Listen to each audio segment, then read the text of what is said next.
नमस्कार दोस्तों, हमारे YouTube चैनल हिंदू व्रत त्योहार कथा में आप सभी का हार्दिक अभिनंदन है। जैसा कि आप सभी को सर्वविदित है, भाद्रपद माह की शुक्ल पक्ष की अष्टमी को दुर्वाष्टमी का पर्व मनाया जाता है। इस व्रत में कौन सी कथा कही जाती है, क्या व्रत का विधान है, क्या पूजा विधि है, आज हम उसके बारे में जानेंगे। उसके पहले आप सभी से विनम्र अनुरोध है कि अगर हमारे YouTube चैनल पर डली हुई हिंदू व्रत त्योहार से संबंधित जानकारी आपको अच्छी लगती है तो हमारे इस चैनल को सब्सक्राइब करें, हमारे द्वारा डाले गए वीडियोस को लाइक करें, इस चैनल को अपने परिवारजनों और मित्रगणों में शेयर करें तथा अपने कमेंट को कमेंट बॉक्स में करके हम तक जरूर पहुँचाएँ। तो चलिए आज हम दुर्वाष्टमी व्रत के बारे में जानकारी प्राप्त करते हैं। भाद्रपद माह के शुक्ल पक्ष की अष्टमी को दुबड़ी आठे की पूजा करके इस त्योहार को मनाया जाता है। एक पाटे पर दुबड़ी अर्थात बालकों की मूर्तियां, सर्पों की मूर्ति, एक मटका और एक स्त्री का चित्र मिट्टी से बनाकर उनके चावल, जल, दूध, रोली, आटा, घी, चीनी मिलाकर मोई बनाकर पूजा की जाती है। दक्षिणा चढ़ाई जाती है, भीगा बाजरा चढ़ाया जाता है। मोट बाजरे का बायना निकालकर चरण स्पर्श करके सासू जी या जेठानी को दिया जाता है। फिर दुबड़ी आटे की कथा सुनकर ठंडा भोजन किया जाता है। इसी वर्ष विवाहित स्त्री को इसका उजमन भी करना चाहिए। उजमन में मोट बाजरे की 13 छोटी छोटी ढेरियां बनाकर उस पर साड़ी और रुपए रखकर सासू जी को देनी चाहिए। हिंदू धर्म की पौराणिक मान्यता के अनुसार समुद्र मंथन के समय भगवान श्री विष्णु कूर्म अवतार या कच्छप अवतार में मंदराचल पर्वत को अपनी पीठ पर धारण किए हुए थे। मंदराचल पर्वत के घर्षण के कारण श्री विष्णु की जंघा से कुछ रोम निकलकर समुद्र में घिर गए। अमृत के प्रभाव से ये रोम दुर्वा के रूप में पृथ्वी में उत्पन्न हुई। इस कारण से ही दुर्वा को अत्यंत ही पवित्र माना गया है। दुर्वा अष्टमी व्रत में दुर्वा की पूजा आराधना की जाती है। इसकी कथा इस प्रकार है। एक साहूकार था, उसके 8 बेटे थे। उसके बेटे बड़े हुए तो सबसे बड़े बेटे की शादी तय कर दी। मुहूर्त निकलवाया गया तो मुहूर्त दुबड़ी 8 का निकला। फेरों के समय उसे एक नाग आकर डस गया। इस प्रकार साहूकार के 7 बेटे फेरों में नाग के डस जाने से मर गए। सबके मुहूर्त दुबड़ी 8 के थे। अंततः 8वें बेटे की शादी तय हुई। लड़की की बहन किसी गांव में रहती थी। उसे लेने गए और लेकर जब वापस आने लगे तो बहन को प्यास लगी और वह पानी पीने कुएं पर गई। वहां एक बूढ़ी डोकरी कुछ बना रही थी और बिगाड़ रही थी। बहन ने पूछा, तू कौन है और ये क्या कर रही है? डोकरी ने कहा, मैं बेमाता हूँ और एक साहूकार के 8वें बेटे की शादी है।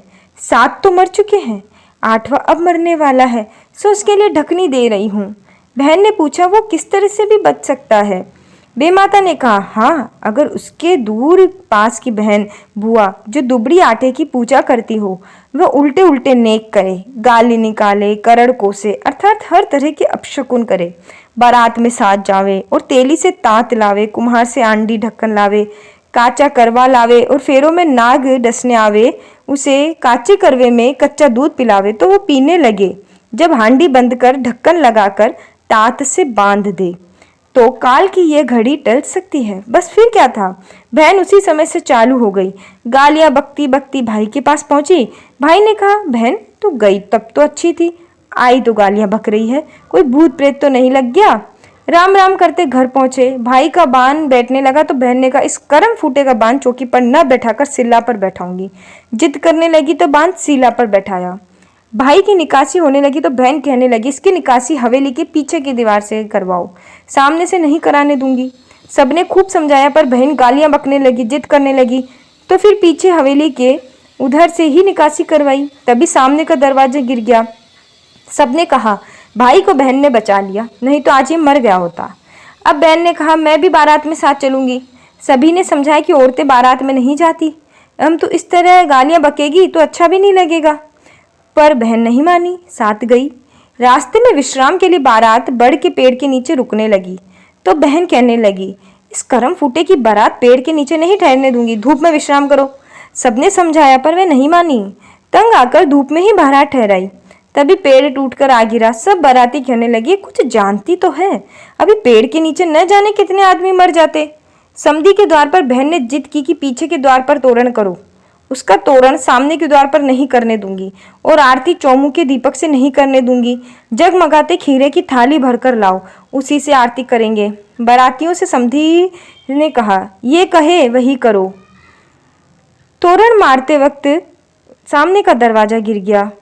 आरती करते वक्त ऊपर से सांप आकर गिरा तो जगमगाते खीरे से जल गया। खीरे ना होते तो सांप दूल्हे को काट खाता। फिर बहन जिद करके फेरों में साथ बैठी। 2 फेरे होते ही सांप आया। बहन ने सांप के आगे कच्चा दूध का करवा रख दिया। सांप दूध पीने लगा तो बहन ने उसे तांत से बांधकर हांडी में डालकर ढक्कन लगाकर घोड़े के नीचे दबा लिया और कहा, अब निश्चिंत होकर फेरे करो। उसी समय नागिन आई। वह कहने लगी, पापण हत्यारन, छोड़ मेरे सांप को। बहन ने कहा, तू तो एक घड़ी ही दुखी हो गई, मेरे तो 7 भाभी कब से दुखी बैठी है। सरपणी ने कहा, जा उनको छोड़ा। इस प्रकार बहन ने 7 भाई जीवित करवा लिए, फिर सांप को छोड़ा। बहन अपने 8 भाई भाभीियों को लेकर बारात के साथ रवाना हुई। रास्ते में ही दुबड़ी आठे आ गई तो बहन ने कहा, सबको दुबड़ी आठों की पूजा करवाऊंगी, कहानी कहूंगी, पर तैयारी कैसे करूं। बहन ने गाड़ी रुकवाई। नीचे उतरी तो देखा कि पाटा वहीं मंडा पड़ा है, बेर का पेड़ लगा है, भीगे मोट व पूजन की सब सामग्री पड़ी है। बहन ने 7 भाभीियों के साथ पूजा की, कांटा पासा व कथा कही। फिर भीगे मोट से सबने बायना निकाला। बहन ने भाभीियों से कहा, हमेशा भादो सुदी आटे की दुबड़ी की पूजा करना, कांटा पासना और पूजा करना, कथा कहना। उधर साहूकार साहूकारनी छत पर चढ़कर बारात की राह देख रहे थे। तभी पनिहारियों ने आकर बताया कि स्वागत की तैयारी करो, तेरी बेटी भाई भाभीियों को लेकर आ रही है।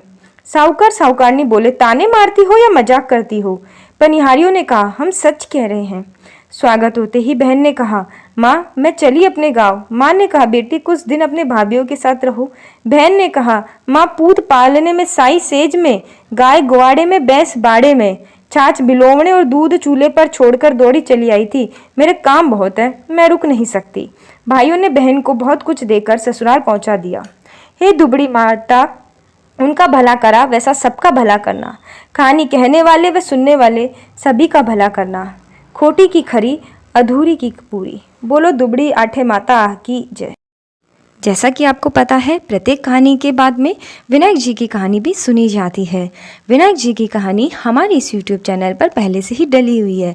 आई बटन पर क्लिक करके आप उस विनायक जी की कहानी को सुन सकते हैं तथा डिस्क्रिप्शन बॉक्स में भी हमने लिंक दे रखा है, आप उस पर क्लिक करके भी गणेश जी की अर्थात विनायक जी की कथा का श्रवण कर सकते हैं। जय श्री राम, जय श्री कृष्ण।